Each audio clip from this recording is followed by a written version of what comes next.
Gloire soit rendue à Dieu, gloire soit rendue à notre Seigneur Jésus-Christ, c'est lui qui a permis qu'on se voie encore ce matin pour partager encore cette parole. Nous sommes dans notre émission Signature Apostolique. Dans cette émission Signature Apostolique sont des exhortations qui concernent les hommes de Dieu. Aujourd'hui, nous allons parler sur Achimaat, le messager de la bonne nouvelle.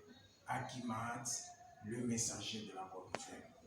Notre message se trouve dans 2 Samuel chapitre 18, versets 19 à 33. Prions. Père éternel, nous te bénissons pour ce moment. Nous remettons ta parole entre tes saintes mains. Parle-nous. Nous voulons t'écouter au nom de Jésus-Christ. Amen. 2 Samuel 18, verset 19. Et Achimaat, ce fils de Shadok, dit: laisse-moi courir et porter au roi la nouvelle que l'Éternel lui a fait justice de la main de ses ennemis. Verset 20. Et Joab lui dit: tu ne seras pas l'homme qui portera les nouvelles aujourd'hui, mais tu porteras les nouvelles un autre jour. Aujourd'hui, tu ne porteras pas les nouvelles, puisque le fils du roi est mort. Verset 21. Et Joab dit à Coushite: va, rapporte au roi ce que tu as vu. Et les Couchites se prosternèrent devant Joab et coururent. 22. Et Achimaat, le fils de Shadok, dit encore une fois à Joab: quoi qu'il arrive, que je cours moi aussi, je te prie, après les Couchites. Et Joab dit: pourquoi veux-tu courir, mon fils, puisque tu n'as pas de nouvelles opportunes? Verset 23.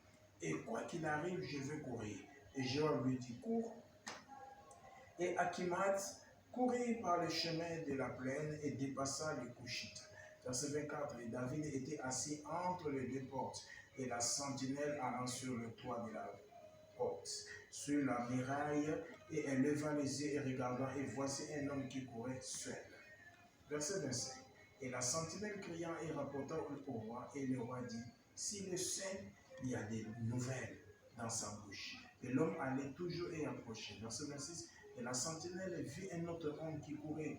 Et la sentinelle criait au portier et dit: voici un homme pour seul. Et le roi dit: celui-ci aussi apporte des nouvelles. Verset 27.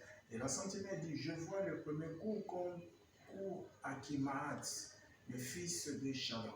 Et le roi dit: c'est un homme de bien. Il vient avec de bonnes nouvelles. Verset 28. Et Achimaat cria et dit au roi: paix. Il se prosterna devant le visage contre terre et dit: béni soit l'Éternel ton Dieu qui a livré les hommes qui avaient levé leurs mains contre le roi mon Seigneur. Verset 29. Et le roi dit: y a-t-il paix pour le jeune homme Absalom? Et Achimaat se dit: j'ai vu un grand tumulte lorsque Joab envoya les serviteurs du roi et ton serviteur, et je ne sais ce qu'il avait. 30. Et le roi dit: tourne-toi et tiens-toi là.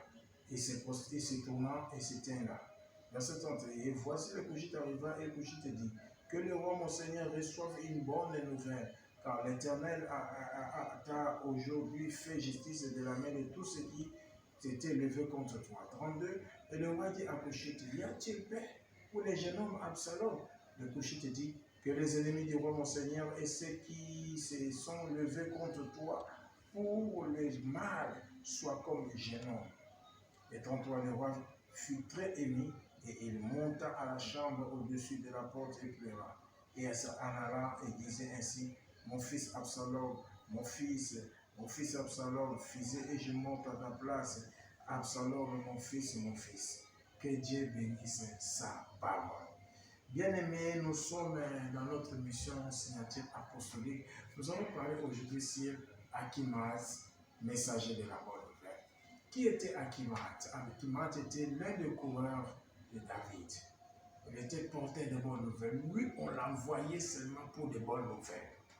On ne l'envoyait pas pour aller annoncer telle personne est morte. On ne l'envoyait pas pour aller annoncer une mauvaise, que lui, c'était le messager de la bonne nouvelle. Et quand on voit Achimaat en train de courir, il vient, ça veut dire que c'est une bonne nouvelle qu'il est en train d'apporter. Alors, bien-aimé, qu'est-ce que veut dire Achimaat, le messager de la bonne nouvelle?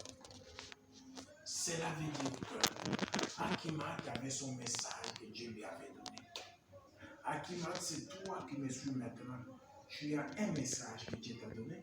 Tu as ton ministère, tu as ta particularité. Ça ne sert à rien de copier les autres.